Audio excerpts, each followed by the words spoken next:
Welcome back to the Lotus on Track Elise Trophy. Coming up right now, we've got the handicap race, whereby grid positions have been decided based on this morning's qualifying times. Then, of course, the faster cars have been given a handicap to give every car a chance of winning.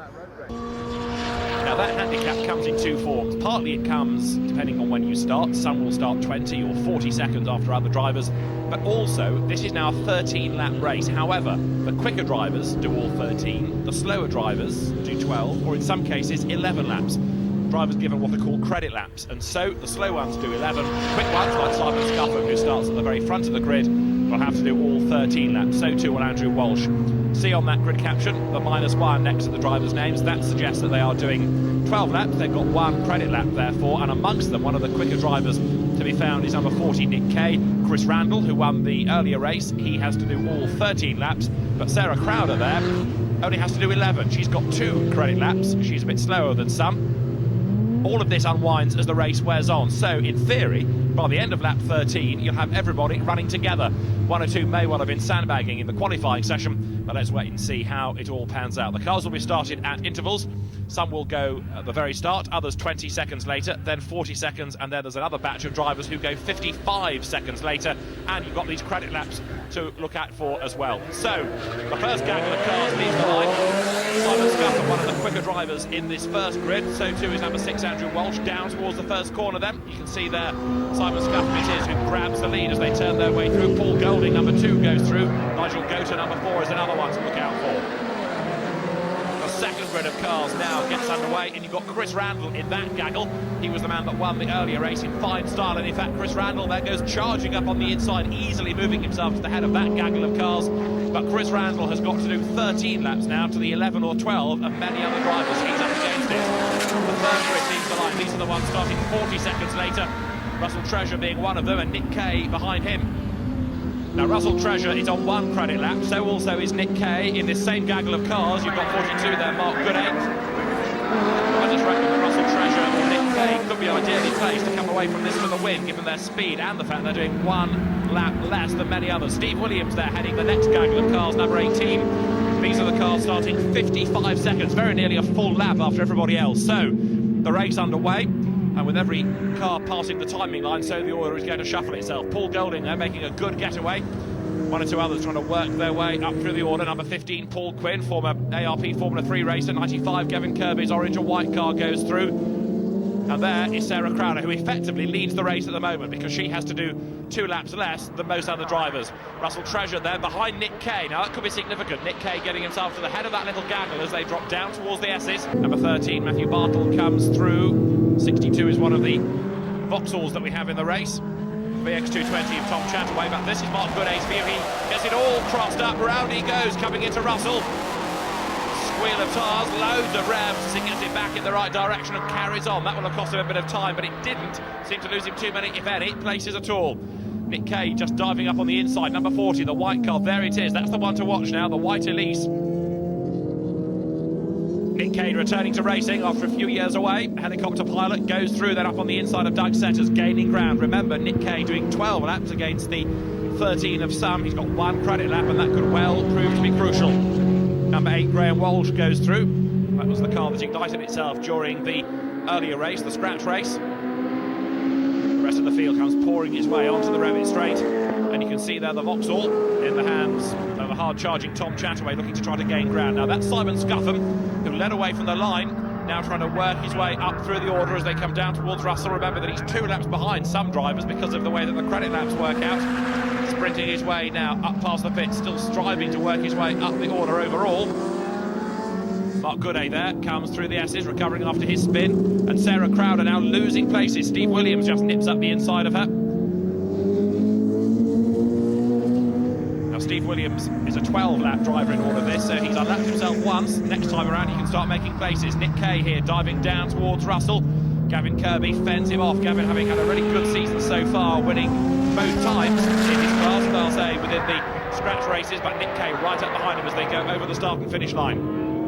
How's Chris Randall getting on in the meantime? The fastest man here this weekend, so He started a fair amount of time after everybody else, and he's also, of course, got to do the full 13 laps here. He started 20 seconds after some of the other drivers. Sarah Crowder still leading, but now Simon Scuffham is about to start working his way up the order overall. Here as he goes through, he's now starting to gain places. Remember, though, of course, that it's the one credit lap driver that are now going to be taking the lead once they get past Sarah.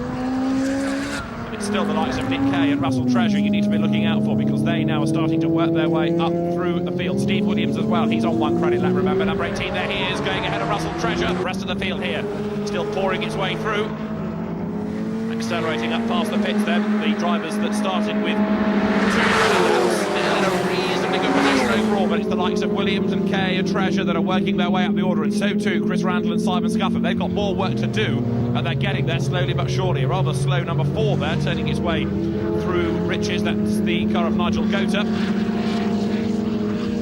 At the end of this next lap, we should get a clearer idea as to exactly where Nick Kay is, because for my money, he's the leading one credit lap driver. Yes, he is, as he goes through. Now, another one to watch here is 67. That's Andrew Kell. He's also working his way through the field. Nick Kay, in real terms, is the race leader now. Andrew Kell going well second behind him. And there you can see Steve Williams, who comes up across the line now. Steve Williams is the next one to watch here, because he's catching Kell and over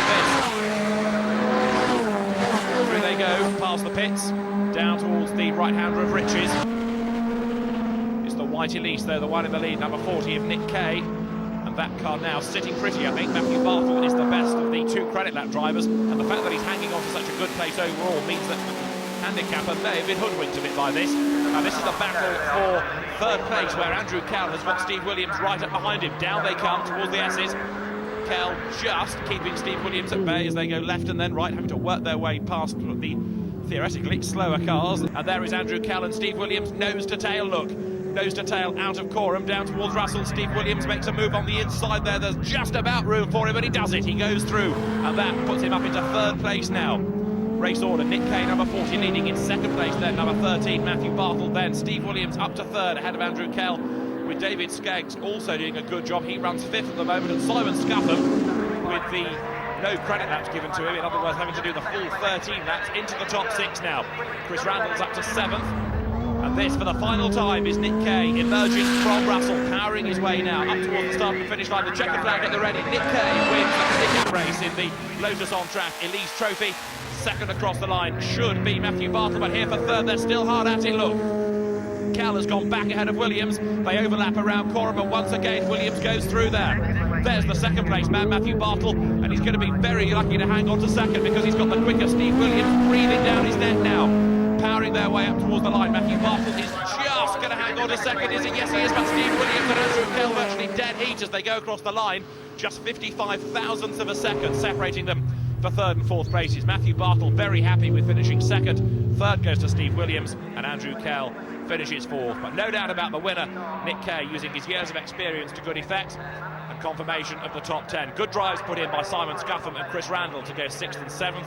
James Knight finishing 8th ahead of Jez Breaker, and Mark Peasy coming home after his off-track moment in race 1 in 10th place.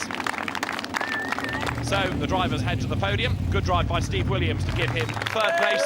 Matthew Bartle steps forward, having finished 2nd. Thank you. And in so doing, wins Class A. They've got their MSVR to hand over the garlands, but for the top step of the podium, Nick Kay comes through, one credit lap under his belt, and he comes through to win the race overall. And a very impressive drive by Nick Kay, and another enthralling handicap race. Did you enjoy that race? That was much better. Had some real dices. The last couple of laps were really fraught. Excellent race with Andrew Kell. He's got a bit more power, so I passed him. Long straights, he passed again. So passed him about 3 times and then managed to get him on the last lap, on the last corner, so it's quite good. Talk me through your race. Most of it was just being borne down on by the pack of the Class C cars. I could see them all behind me on my mirror from about the 10th lap onwards, and I was absolutely convinced they were all going to cross the line ahead of me. Tess Howell was difficult to get past, and we sort of went neck and neck into Riches and just managed to get through under braking there. Nick, very well done. But prior to the race, you were quite worried about the handicap, weren't you? Yes, I was actually, because twice today we had the belt go on the supercharger, so I wasn't able to finish by practicing. I only did 6 laps. and I wasn't able to do the first race either, so I only had 3 laps. So this was really third time lucky for me, and everything went really well. So there's another action-packed handicap race from the Lotus on Track Elise Trophy. But that's it from us today at Snetterton. We'll be back at Autumn Park in May. We hope to see you then.